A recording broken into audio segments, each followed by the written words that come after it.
Just to review, we're talking about racial health inequities and where in the world all of these things came from, both, maybe the intergenerational trauma that has been passed down that put people at more risk, but also the ongoing discrimination and these thoughts about like, why do healthcare providers and physicians in particular, why do they dismiss Black women? Why don't they learn? Why don't they listen when they have pain, or they say that they're bleeding, or even for like someone as famous as like Serena Williams, when she had a blood clot in her history and she couldn't breathe, and it was during the postpartum period, she knew something was wrong, and she was told that she was just, being anxious and hysterical, and she had to fight with a blood clot in her lungs. She had to fight to get her healthcare providers to believe her and to admit her.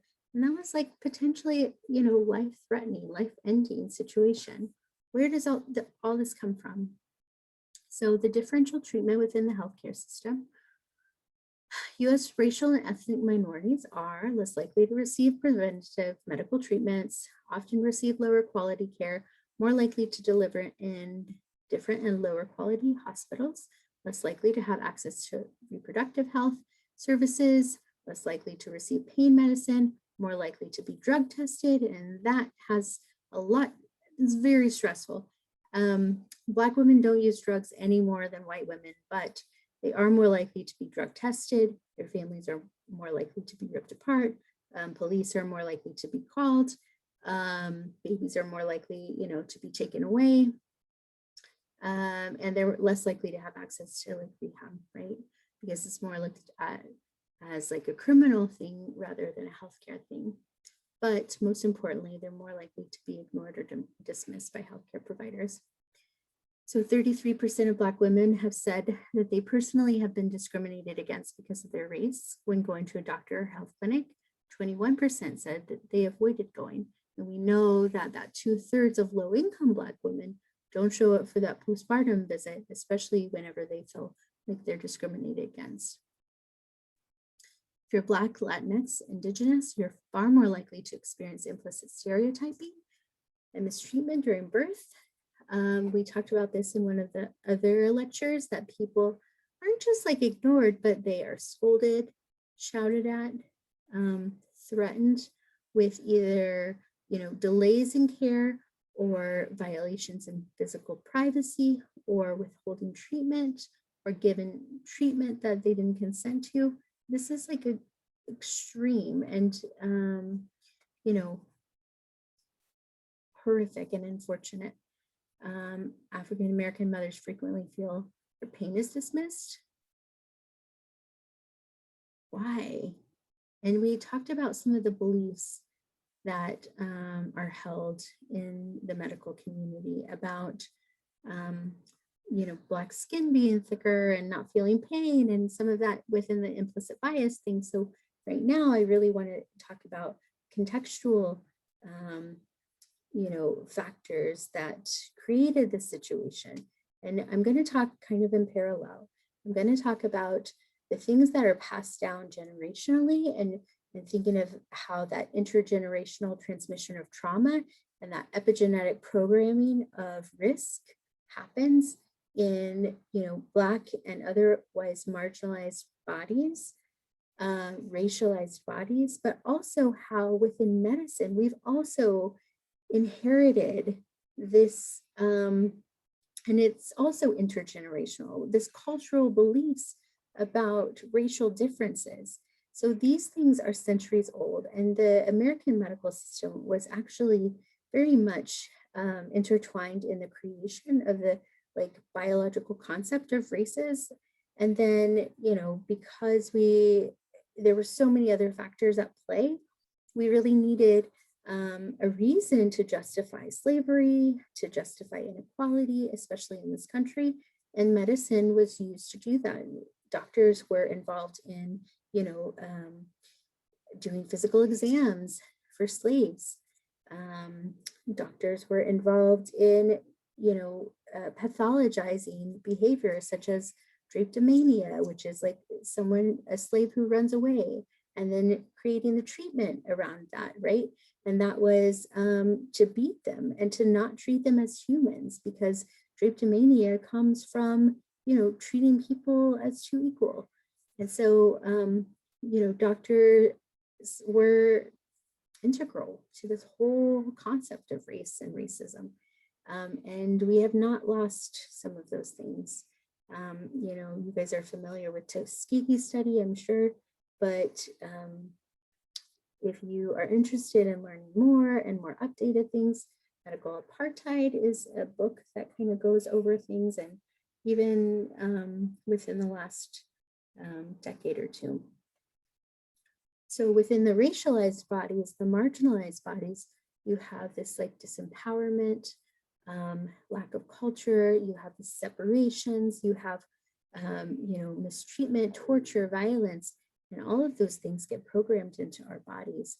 And you know how, this shouldn't sound very like flowery or theoretical, you know the biological mechanisms by this point and how this is transmitted. And recognizing that, it really hasn't been very long, right? 1975 since we stopped with Jim Crow, since the civil rights era ended.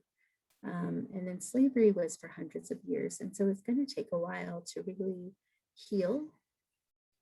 So I'm going to introduce a couple of stories. Sarah Bartman was a South African woman who was brought to London in 1810 under false pretenses by a British doctor. She was paraded around as a freak and objectified through Europe. She was taken to France and then became an object of scientific and medical research that formed the bedrock of European ideas about Black female sexuality and racial inferiority. This was a time where nobody looked at genitals.